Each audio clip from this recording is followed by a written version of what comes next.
وہ ایک ایسا یتیم نوجوان تھا جس کے پاس نام کے سوا کچھ نہیں تھا، لیکن دل میں وفاداری کا وہ جذبہ تھا جو بڑے بڑے ناموں سے کہیں زیادہ ہوتا ہے۔ دنیا نے اس کا ساتھ چھوڑ دیا تھا، لیکن اس نے اپنے اصولوں کا ساتھ کبھی نہیں چھوڑا تھا۔ یہ کہانی ایک ایسے امتحان کی ہے جہاں وفاداری کی قیمت سب سے زیادہ ہوتی ہے۔ سعید ایک چھوٹے سے خوبصورت گاؤں میں رہتا تھا۔ سعید خوبصورت اور عقل مند نوجوان تھا۔ جب وہ چھوٹا سا تھا تو اس کی ماں کسی خطرناک بیماری میں دنیا سے چل بسی تھی، اور اس کے 1.5 سال بعد ہی اس کا باپ بھی ایک کنویں میں چھلانگ لگا کر اپنی جان دے چکا تھا۔ سعید جس گاؤں میں رہتا تھا اس کے گاؤں سے کچھ میل کے فاصلے پر ایک شہر تھا جہاں پر اس کی چچی رہتی تھی۔ سعید چاہتا تو اپنی چچی کے پاس جا کر بھی رہ سکتا تھا، لیکن وہ ایک خوددار لڑکا تھا۔ اسے یہ بات گوارا نہیں تھی کہ وہ کسی کے لیے بوجھ بن جائے، اس لیے اس کے والدین کے گزر جانے کے بعد اس نے اپنے آپ کو سنبھالنے کے لیے ہاتھ پیر مارنا شروع کر دیے تھے۔ وہ گاؤں میں ہی ایک آدمی کے ہاں کام کرنے لگا۔ اس آدمی نے سینکڑوں مرغیاں پال رکھی تھی۔ اس آدمی کا نام رحیم تھا۔ رحیم مرغیوں کا ایک ویپاری تھا اور گاؤں والوں کے ہاتھ مرغیوں کے انڈے فروخت کیا کرتا تھا۔ اس نے گاؤں کے قریب ہی ایک بڑی ساری جگہ پر قبضہ کر رکھا تھا جہاں پر اس نے بڑے بڑے مرغیوں کے جالے بنوا رکھے تھے۔ رحیم دن بھر وہیں پر اپنی چارپائی ڈال کر بیٹھا رہتا اور حکا رکھ کر گڑگڑاتا رہتا۔ جب چلم میں آگ بجھ جاتی تو وہ اٹھ کر اپنی مرغیوں کے جالوں کا جائزہ کرتا اور ایک بڑی سی ٹوکری لے کر ان میں مرغیوں کے انڈوں کو جمع کرنے لگ جاتا۔ شام ہوتے ہی وہ انڈوں کی ٹوکری اٹھاتا اور گاؤں پہنچ کر گلی گلی پھر کر وہ انڈوں کو بیچتا۔ اس کاروبار سے اسے بہت زیادہ منافع ہوتا تھا۔ جب اس کے پاس کچھ پیسے جمع ہو گئے تو اسے مرغیوں کی دیکھ بھال کرنا، مرغیوں کے انڈے جمع کرنا اور پھر گلی گلی جا کر بیچنا برا سا لگنے لگا تھا۔ ایک دن وہ سوچنے لگا کہ اتنے ساری مرغیوں کی دیکھ بھال کے لیے اور یہ سب کام سنبھالنے کے لیے کوئی ملازم رکھ لینا چاہیے۔ انہی دنوں سعید کے باپ کی موت ہو چکی تھی، تو رحیم نے سعید سے بات کی کہ دیکھو سعید، اب تو تمہارے ماں باپ دنیا سے جا چکے ہیں اور اب تمہیں اپنا آپ خود ہی سنبھالنا ہوگا، اس لیے تمہیں محنت کرنی ہوگی اور یہ محنت کر کے ہی تم اپنا پیٹ پال سکتے ہو۔ اگر تم چاہتے ہو تو میں تمہیں اپنے مرغی خانے میں نوکری پر رکھ سکتا ہوں۔ اندھے کو بھلا کیا چاہیے، بس 2 آنکھیں۔ سعید نے فوراً ہاں کر دی اور یوں وہ مرغی خانے میں ملازم ہو گیا اور بڑی محنت کے ساتھ وہاں پر کام کرنے لگا۔ رحیم نے مرغی خانے میں ایک سائبان بھی بنوا لیا تھا۔ وہ سارا دن ایک چارپائی پر بیٹھا حقے کو ہاتھ میں لیے ہوئے سعید کو سارا دن مرغیوں میں کام کرتے ہوئے دیکھتا رہتا۔ سعید بھی اس محنت سے بہت خوش تھا۔ جب شام کے وقت وہ انڈوں کی ٹوکریاں اٹھا کر گاؤں کی گلیوں میں پھرتا تو گاؤں والے بھی اسے دیکھ کر بہت خوش ہوتے اور اس کی تعریف کرتے کہ ماں باپ کے گزر جانے کے بعد یہ لڑکا کتنی محنت کر رہا ہے۔ رحیم بھی اپنی جگہ پر بہت خوش تھا کہ سعید نے آ کر اس کے کام کو اچھے سے سنبھال لیا اور اس کے نام کو چمکا دیا ہے، اور اب تو مرغیاں بھی خوشحال نظر آنے لگی تھی اور ان کے انڈے بھی خوبصورت اور موٹے ہونے لگے تھے، جسے گاؤں والے بھی بہت شوق سے خریدتے تھے۔ لیکن ایک دن گاؤں میں بہت زور سے بارش ہوئی۔ گاؤں کے زمیندار تو اس بارش سے بہت خوش تھے، لیکن رحیم تو اس بارش سے خوفزدہ اور فکر مند ہو گیا، کیونکہ وہ جانتا تھا کہ بارش کے بعد مرغیوں میں ایک بیماری پھیلتی ہے جس سے مرغیاں چو بھی نہیں کر پاتی اور فٹ سے مر جاتی ہیں۔ ابھی شام کے وقت بارش ہلکی ہلکی شروع ہی ہوئی تھی کہ رحیم نے اپنا ایک پرانا سا صندوق نکالا اور اس کے اندر سے ایک پرانی سی کتاب نکال کر اس کے کچھ صفحوں کو الٹ پلٹ کر دیکھنے لگا۔ پھر ایک جگہ رک گیا اور پھر اس نے اپنے کان پر اٹکی ہوئی پینسل اتاری جس سے وہ مرغی کے انڈوں کا حساب کتاب کیا کرتا تھا۔ اس نے ایک پینسل کے ساتھ ایک ورقے پر کچھ دوائیوں کے نام لکھے اور سعید کو تھما کر اسے پنساری کی دکان کی طرف دوڑا دیا۔ اس نے یہ سوچا تھا کہ رات بھر بیٹھ کر وہ دوائی بنائے گا اور صبح ہوتے ہی مرغیوں کو ایک ایک خوراک کھلا دے گا تاکہ وہ اس بیماری سے بچ سکیں۔ وہ رات بھر بیٹھ کر ان دوائیوں کو پیستا رہا۔ سعید اپنے گھر بھی نہ جا سکا۔ رات بھر بارش ہوتی رہی۔ تھوڑی دیر کے لیے بارش رکی بھی تو تیز طوفان شروع ہو گیا اور عجیب و غریب ہواؤں کی آوازیں آنے لگی۔ خدا خدا کر کے صبح ہوئی۔ رحیم نے اپنی دوائیوں کا کٹورا اٹھایا اور سعید کو اپنے ساتھ لے کر مرغی خانے کی طرف چل پڑا۔ ویسے تو بارش رکی ہوئی تھی، لیکن جگہ جگہ پر پانی سے کیچڑ مچا ہوا تھا۔ انہیں راستے میں گاؤں کی جگہ جگہ پر مکان بھی گرے ہوئے نظر آئے۔ وہ جلدی جلدی قدم اٹھاتے مرغی خانے کی طرف جا رہے تھے۔ جب گنے کی فصل سے گزر کر وہ اپنے مرغی خانے کے قریب پہنچا تو اس نے دیکھا کہ مرغی خانے میں سناٹا سا پھیلا ہوا ہے۔ یہ دیکھ کر اس کے پیروں تلے سے زمین نکل گئی کہ ساری کی ساری مرغیاں اپنے اپنے خانوں میں مردہ پڑی ہیں۔ بارش کا پانی جالوں میں داخل ہو چکا تھا اور ساری مرغیاں اکڑ کر مر چکی تھی۔ رحیم سر پکڑ کر بیٹھ گیا۔ اس واقعے کے بعد ظاہر ہے کہ سعید کو بھی اپنے کام سے ہاتھ دھونا پڑے، اس لیے اس نے دوسرے کام کی تلاش شروع کر دی، لیکن وہ کہیں بھی کامیاب نہیں ہوا۔ اس لیے وہ گاؤں کے ان لوگوں سے ملا جن کے پاس بھیڑ بکریاں تھیں۔ اس نے گاؤں والوں سے کہا کہ وہ ان کی بکریوں کی دیکھ بھال کیا کرے گا اور انہیں چرانے کے لیے جنگل میں لے جایا کرے گا۔ گاؤں والے چونکہ سعید کو اچھی طرح سے جانتے تھے اور سب اس کی تعریف بھی کرتے تھے، اس لیے وہ مان گئے और उन्होंने बकरियां चराने के लिए पहले एक चरवाहा रखा हुआ था, लेकिन वो बेईमान था। वो चोरी चोरी भेड़ बकरियों का दूध निकाल कर दूसरे गाँव में जाकर फरोख्त कर दिया करता था।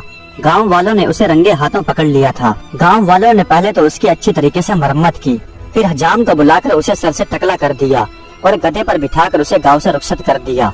गाँव वाले तो इस बात से खुश थे कि एक चोर को उसकी अच्छी सजा मिली, लेकिन जब शाम हुई तो कुम्हार को अपने गधे का ख्याल आया कि वो चोर चरवाहा तो उसका गधा भी ले गया। तो वो रोता रोता गांव के नंबरदार के पास पहुंचा। नंबरदार गांव वालों की इतनी सादगी देखकर बहुत हंसा, फिर उसने अपनी तरफ से गधे की कीमत अदा कर दी। बहरहाल अब गांव वालों ने इस काम के लिए कोई और चरवाहा नहीं रखा। जब उन्होंने देखा कि सईद इस काम के लिए राजी है, क्योंकि उन्हें सईद की ईमानदारी पर पूरा भरोसा था। वो बहुत मेहनती था। वो सुबह सवेरे उठता और नमाज से फारिग होकर अपने लिए खाने का इंतजाम करता और बकरियों को लेकर जंगल की तरफ चला जाता। वो पूरे गांव से फी बकरी के महाना 2 रुपये लिया करता था। उसका इरादा था कि जब उसके पास कुछ पैसे जमा हो जाएंगे तो वो भी गांव में कुछ जमीन लेकर वहां पर सब्जी की काश्त शुरू कर देगा। जंगल के करीब ही सारी बकरियां आराम से बैठी थी और जुगाली में मसरूफ थी। सईद भी एक तरफ एक पत्थर पर बैठा उन्हें देख रहा था। अचानक 2 बकरे आपस में किसी बात पर नाराज होकर लड़ने लगे। सईद ने करीब जाकर दोनों को अलग कर दिया। एक बकरा तो खामोशी के साथ एक जगह पर जाकर बैठ गया, लेकिन दूसरे बकरे ने एक जबरदस्त टक्कर सईद को मारी। सईद को ये देखकर बहुत गुस्सा आया। सईद ने उसका कान पकड़कर 2-3 थप्पड़ उसके मुंह पर मारे तो बकरा मैं करने लगा। फिर सईद ने उसे छोड़ दिया, लेकिन गुस्से भरी नजरों से उसे देख रहा था। फिर सईद को अचानक एक धमाके की आवाज सुनी। सईद चौंक गया। ये आवाज जंगल की तरफ से आ रही थी। सईद एक लम्हे के लिए कुछ सोचने लगा और फिर जल्दी जल्दी जंगल की तरफ भागा, क्योंकि चीखने चिल्लाने की आवाज जंगल की तरफ से ही आ रही थी। फिर एकदम से सईद के कदम रुक गए। उसके सामने एक बिन मानस था जो एक बड़े से उखड़े हुए दरख्त के नीचे दबा हुआ था। उसके दोनों हाथ भी दब चुके थे। जब वो बिन मानस चिल्लाता था तो उसके लंबे दांत भी नजर आते थे। सईद उसके थोड़ा और करीब चला गया। अचानक से बिन मानस की नजर सईद पर पड़ी तो उसने चिल्लाना बंद कर दिया और हसरत भरी निगाहों से सईद की तरफ देखने लगा। सईद को ये देखकर उस पर बड़ा तरस आ रहा था। अगर बिन मानस के दोनों हाथ आजाद होते तो वो दरख्त को खुद ही हटा सकता था, क्योंकि वो बहुत बड़ा और ताकतवर था। क्योंकि हाथ आजाद न होने की वजह से वो बेबस हो चुका था। सईद ने सोचा कि अगर वो कोशिश करे तो वो इस दरख्त को दूसरी तरफ धकेल सकता है, लेकिन इस बात की कोई जमानत नहीं थी कि आजाद होने के बाद वो बिन मानस इसे कोई नुकसान नहीं पहुंचाएगा। सईद अभी ये सोच ही रहा था कि वो इसकी मदद करे या ना करे कि अचानक पीछे से उसका वही बकरा जिसके कान मरोड़ कर सईद ने उसे मारा था, वो पीछे से आया और उसने एक जबरदस्त किस्म की टक्कर सईद को मारी, जिससे सईद के दोनों पांव जमीन से उखड़ गए और वो हवा में उछलकर सीधा बिन मानस के ऊपर जा गिरा। सईद के एक हाथ की कोहनी सीधा बिन मानस के मुंह में जा लगी। उसके पूरे बदन में एक खौफ की लहर दौड़ गई। उसने जल्दी से अपनी कोहनी बिन मानस के मुंह से निकाली। सईद जल्दी से बिन मानस के ऊपर से नीचे उतरा और जमीन की तरफ लुढ़क गया। फिर सईद सोचने लगा कि अगर बिन मानस उसे नुकसान पहुंचाना चाहता तो इस वक्त तक उसकी कोहनी को चबा चुका होता। अब सईद ने फैसला कर लिया था कि वो बिन मानस की मदद जरूर करेगा। बिन मानस भी उसे हसरत भरी निगाहों से देख रहा था और दर्द के मारे चिल्ला रहा था। सईद अपनी जगह से उठा और दरख्त की तरफ देखा। वो एक बहुत मजबूत और बड़ा दरख्त था। बारिश और तूफान की वजह से उसकी जड़ें जमीन से हट गई थी। सईद ने आगे बढ़कर अपने दोनों हाथ उस मजबूत तने पर डाले और थोड़ा सा जोर लगाकर उसे हटाने लगा। फिर उसने थोड़ी सी देर की कोशिश के बाद उसने दरख्त को बिन मानस के सीने के ऊपर से परे की तरफ धकेल दिया। बिन मानस दरख्त के नीचे से निकलकर बैठने की कोशिश कर रहा था कि वो एक झटका खाकर जमीन पर जा गिरा। शायद उसके सीने में कोई गहरी चोट लगी थी। अब सईद का डर बिल्कुल ही खत्म हो गया और वो बिन मानस के करीब जाकर बैठ गया और आहिस्ता आहिस्ता उसके सीने पर हाथ फेरने लगा। बिन मानस के जिस्म पर बड़े बड़े खुरदरे बाल थे और उसके अंदर से एक अजीब सी बू आ रही थी। थोड़ी देर बाद वो बिन मानस उठकर बैठ गया और मोहब्बत से सईद की तरफ देखने लगा। फिर उसने अपना हाथ सईद के कंधे पर रख दिया, जैसे वो उसका शुक्रिया अदा कर रहा हो। फिर सईद ने बिन मानस के हाथ को थपथपाया और कहा, अच्छा मेरे दोस्त, मुझे इजाजत दो। फिर सईद वहाँ से उठकर अपने रास्ते पर चल दिया और पीछे से बिन मानस उसे देख रहा था।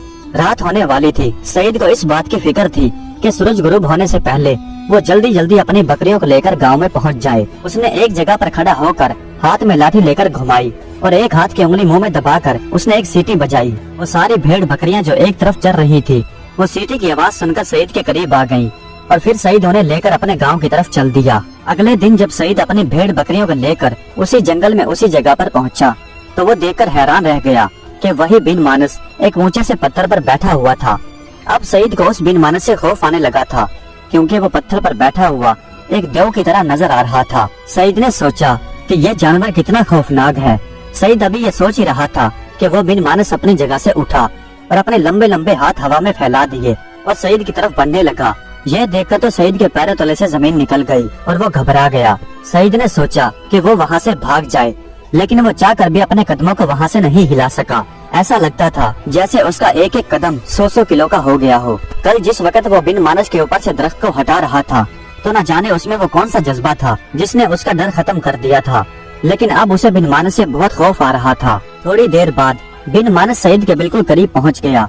उसकी बड़ी बड़ी आंखें सईद के ऊपर गड़ी हुई थी और उसके चमकदार दांत बाहर निकले हुए थे। इतने बड़े खौफनाक जानवर को देखकर सईद की भेड़ बकरियां इधर उधर भाग चुकी थी। फिर बिन मानस सईद के करीब आकर उसने अपना हाथ सईद की तरफ बढ़ाया।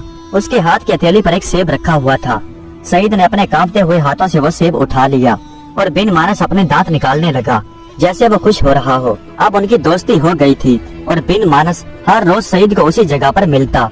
भेड़ बकरियां अपनी जगह पर चरती रहती और सईद उस बिन मानस के साथ जंगल की सैर करने निकल जाता। अब उसे बिन मानस से जरा भर भी खौफ महसूस नहीं होता था।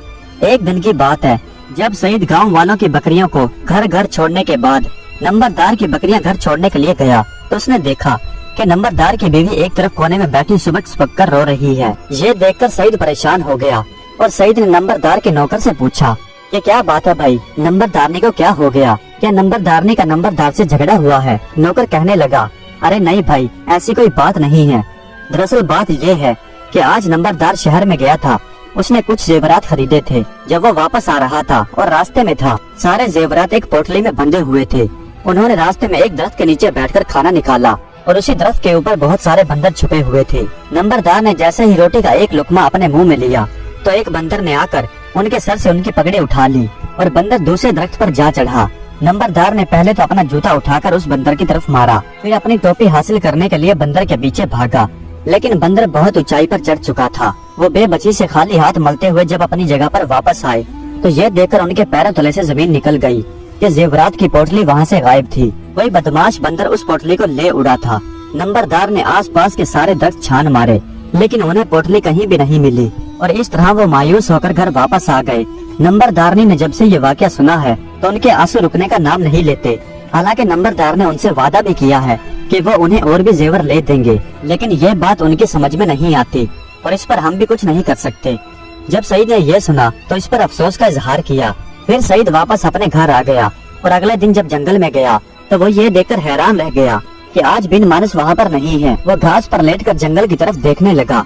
उसे यकीन था कि बिन मानस जरूर आएगा, लेकिन सूरज सर पर आ चुका था, लेकिन बिन मानस का दूर दूर तक कोई नामो निशान नहीं था। दरअसल सईद को उस बिन मानस से चाहत होने लगी थी। वो उसका इंतजार करता रहा, लेकिन बिन मानस नहीं आया। सईद अपने साथ जो खाना लाया था, उसने अभी तक वो भी नहीं खाया था। उसका दिल ही नहीं चाह रहा था खाना खाने को।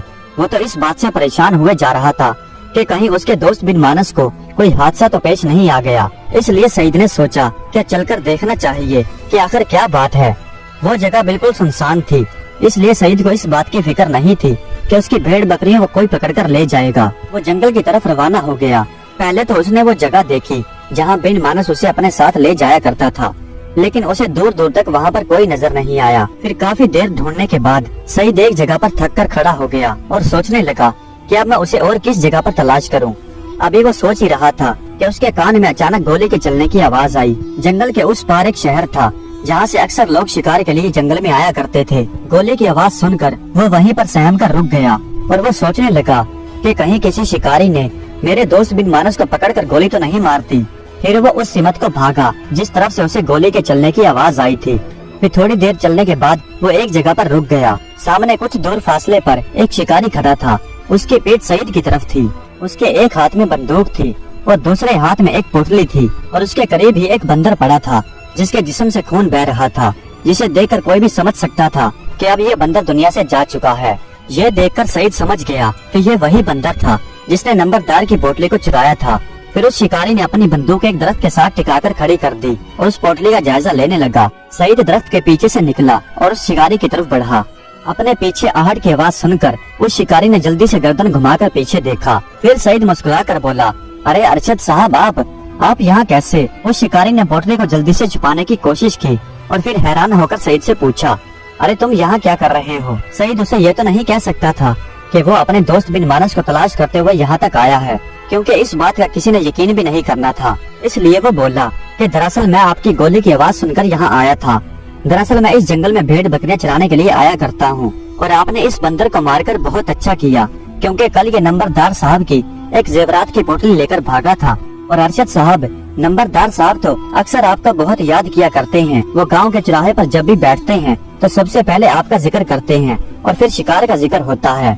अरशद नंबरदार का बचपन का दोस्त था। वो एक ही गांव में पले बड़े थे। फिर बड़े होने के बाद वो अलग अलग गांव में जा बसे थे। उसका जब भी शिकार खेलने का मन होता था तो वो नंबरदार के घर आ जाता था और मिलकर वो दोनों शिकार खेला करते थे।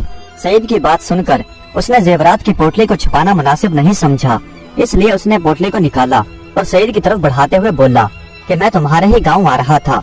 मैं अपने घोड़े को घास चरता हुआ छोड़कर इधर उधर टहलने के लिए निकला था कि अचानक मेरी नजर इस बंदर पर पड़ी। इस बंदर ने ये पोटली अपनी बगल में दबा रखी थी। मैं समझ गया कि जरूर इसमें कोई कीमती चीज होगी। फिर सईद बोला कि नंबरदार की बीवी इन जेवरात की वजह से बहुत परेशान है। वो इन्हें देखकर बहुत खुश होगी। आप इन्हें लेकर उनके घर चले जाओ। इतने सारे कीमती जेवरात देखकर अरशद के दिल में लालच आ चुका था। वो नरमी के साथ सईद से बोला कि सईद, इस बात को तुम अपने तक ही महदूद रखना कि मैंने इस बंदर को मार गिराया है। नंबरदार तो बहुत ज्यादा अमीर है, वो तो कुछ रकम और देकर ऐसे ही जेवरात और भी खरीद लेगा। ये देखकर सईद हैरान होकर बोला, अरे अरशद साहब, दोस्ती का ही कुछ लिहाज कीजिए। मैं तो आपको इतना बेईमान नहीं समझता था। फिर अचानक से अरशद के तेवर बदल गए और लहजा बदलकर बोला, अगर तू अपनी जुबान बंद रखे तो मैं इसी वक्त तुम्हें 50 रुपए दे दूंगा। वो इसलिए कि तू ये बात किसी को नहीं बताएगा। अगर तू अपना मुंह किसी के सामने खोलेगा तो मैं तुम्हें जिंदा नहीं छोड़ूंगा। ये जेवर मैंने हासिल किए हैं, इसलिए इन पर मेरा हक है। ये कहकर अरशद ने दरख्त के करीब खड़ी हुई अपनी राइफल की तरफ देखा और फिर घूरते हुए सईद की तरफ देखने लगा।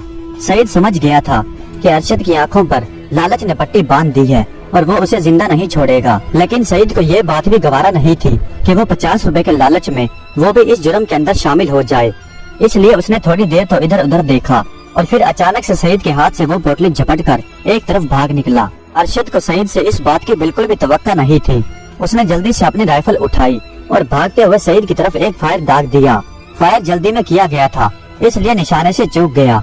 फिर दूसरा फायर करने का उसे मौका ही नहीं मिला, क्योंकि सईद अब दरख्तों के पीछे छुप गया था। अरशद ने सोचा कि अगर सईद गांव पहुंच गया तो जेवरात भी उसके हाथ से निकल जाएंगे और वो नंबरदार और गांव वालों की नजरों में भी गिर जाएगा, क्योंकि सईद गांव पहुंचकर उसके सारे पोल खोल देगा। इसलिए उसने फैसला कर लिया कि वो हर कीमत पर सईद को ढूंढकर उसे मार देगा। ये सोचकर वो भी उस तरफ दौड़ पड़ा जिस तरफ को सईद भागा था। वो एक माहिर शिकारी था जो बगैर आवाज पैदा किए तेजी से दौड़ सकता था। उसे जल्दी ही सईद नजर आ गया, लेकिन सईद पर हमला करना उसके लिए मुश्किल था, क्योंकि बड़े बड़े दरख्त सईद की ढाल बने हुए थे। सईद भी बार बार पीछे मुड़ मुड़ कर देख रहा था और वो भी इस बात से बिल्कुल बेखबर हो गया था कि अरशद भी इसके ताक़ुब में है। और यही सोचकर सईद दरख्तों के करीब करीब से दौड़ रहा था कि कहीं अरशद की गोली का वो शिकार न बन जाए। फिर अरशद सोचने लगा कि ऐसे भाग दौड़ से कुछ नहीं होगा, इसलिए उसने चालाकी के साथ सईद को पकड़ने का इरादा किया। फिर अरशद एक बड़ी सी झाड़ी के पीछे जाकर छुप गया। जब सईद ने पीछे मुड़कर देखा तो वो अरशद को गायब पाकर बहुत हैरान हुआ और एक बड़े से दरख्त के पीछे छुपकर वो अपनी गर्दन निकालकर अरशद की तरफ देखने लगा। अरशद का तो जी चाहता था कि वो यहीं से गोली चलाकर सईद का सर उड़ा दे, लेकिन कांटेदार झाड़ियों की वजह से वो सही निशाना नहीं ले सका। वो दांत पीसते हुए सईद की तरफ देख रहा था। सईद हैरान था कि अरशद कहाँ गायब हो गया। वो जानता था कि अरशद बहुत शातिर इंसान है और वो इतनी आसानी से उसका पीछा नहीं छोड़ेगा। इसलिए वो गर्दन निकाल कर इधर उधर अरशद को तलाश करने लगा, लेकिन उसे कहीं भी अरशद नजर नहीं आया। फिर वो भी आहिस्ता आहिस्ता जमीन पर लेट गया और अपने सीने के बल जमीन पर लेटकर वो आगे की तरफ बढ़ने लगा। और ऐसे ही चलते चलते उसने काफी फासला तय कर लिया। फिर वो एक दरख्त के करीब जाकर आहिस्ता से खड़ा हो गया। उसने सोच लिया कि वो इस दरख्त के ऊपर चढ़कर छुप जाएगा। जब अरशद इसको ढूंढ ढांड कर थक जाएगा और यहाँ से चला जाएगा तो फिर वो गाँव में जाकर अरशद की सारी बातें सबको बताएगा।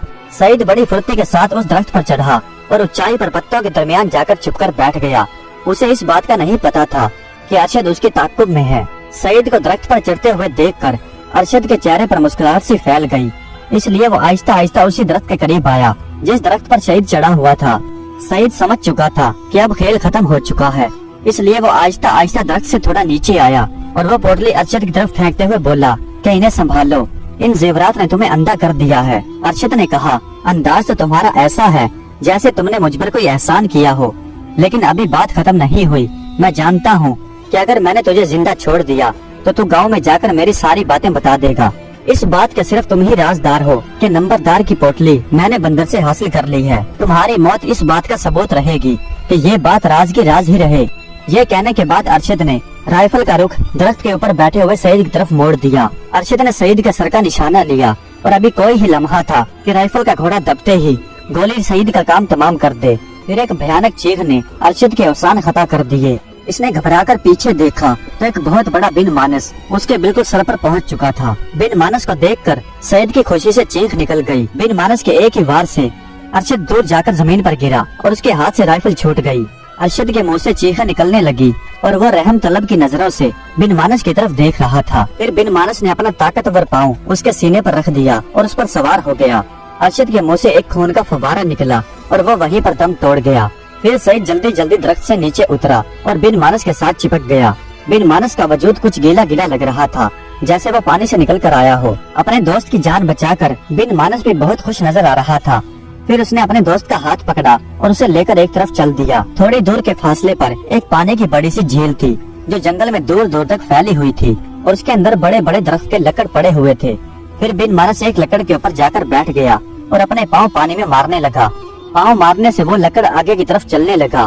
फिर बिन मानस दांत निकालकर सईद की तरफ देखने लगा, जैसे वो भी उसे ऐसा करने के लिए कह रहा हो। फिर सईद समझ गया कि उसका दोस्त बिन मानस सुबह से इसी खेल में मसरूफ होगा, इसीलिए वो उसके पास नहीं आया। फिर सईद ने इशारे के साथ बिन मानस को ये समझाने की कोशिश की कि अब वो घर जाना चाहता है। फिर सईद उन झाड़ियों की तरफ गया जहाँ पर उसने वो जेवरात की पोटली फेंकी थी। उसने वो जेवरात की पोटली उठाई और जैसे ही चलने लगा तो उसकी नजर अरशद की लाश पर पड़ी जो बहुत खौफनाक लग रही थी। फिर उसने सोचा कि अगर इसका दोस्त बिन मानस न आता तो आज ये जालिम अरशद इसे जिंदा नहीं छोड़ता। फिर वो इस बात से भी हैरान था कि बिन मानस अचानक से इसकी मदद के लिए कैसे पहुंच गया। फिर उस झील के करीब जाकर उसकी ये हैरानी भी दूर हो गई, क्योंकि वो दरख्त जिसके ऊपर सईद चढ़कर बैठा था वो झील के करीब से बिल्कुल साफ नजर आ रहा था, जिसे देखकर बिन मानस इसकी मदद के लिए पहुंच गया था। और बिन मानस ने अरशद के तेवर देखे तो वो समझ गया कि वो इसके दोस्त का दुश्मन है, इसलिए उसने उसका खात्मा कर दिया। फिर सईद अपनी भेड़ बकरियों को लेकर अपने गांव की तरफ चल दिया। फिर वो गांव पहुंचकर सबसे पहले नंबरदार के घर गया और वो जेवरात की पोटली उसके सामने रख दी। नंबरदार बहुत हैरान था, कभी वो सईद के मुंह की तरफ देखता और कभी उन जेवरात की पोटली को। फिर सईद ने शुरू से लेकर आखिर तक सारी कहानी नंबरदार को सुना दी। नंबरदार सईद की अक्लमंदी, ईमानदारी और बहादुरी से बहुत खुश हुआ। चूँकि सईद चाहता तो वो सारे जेवरात खामोशी के साथ अपने पास रख सकता था और किसी को इस बात की कानो कान खबर भी नहीं होती। नंबरदार ने खुश होकर सईद को अपना बेटा बना लिया, क्योंकि उसकी कोई औलाद नहीं थी और पूरे गांव में सईद की ईमानदारी के चर्चे होने लगे। नंबरदार का बेटा बन जाने के बाद सईद ने बकरियां चराना छोड़ दी और वो मेहनत के साथ पढ़ने लगा। बिन मानस के साथ सईद की दोस्ती अब भी कायम थी, लेकिन नंबरदार जिस वक्त तक जिंदा रहा उसे इसी बात का अफसोस रहा कि उसके बचपन के दोस्त ने उसके साथ इतनी बड़ी गद्दारी की और लालच ने उसकी जान ले ली। सच कहते हैं कि लालच बुरी बला है। प्यारे दोस्तों, उम्मीद करता हूँ कि आज की ये वीडियो आपको पसंद आई होगी। अगर वीडियो अच्छी लगी हो तो कमेंट्स में अपनी राय का इजहार जरूर कीजिएगा। हमारे चैनल को सब्सक्राइब कर दीजिएगा। वीडियो देखने का बहुत बहुत शुक्रिया।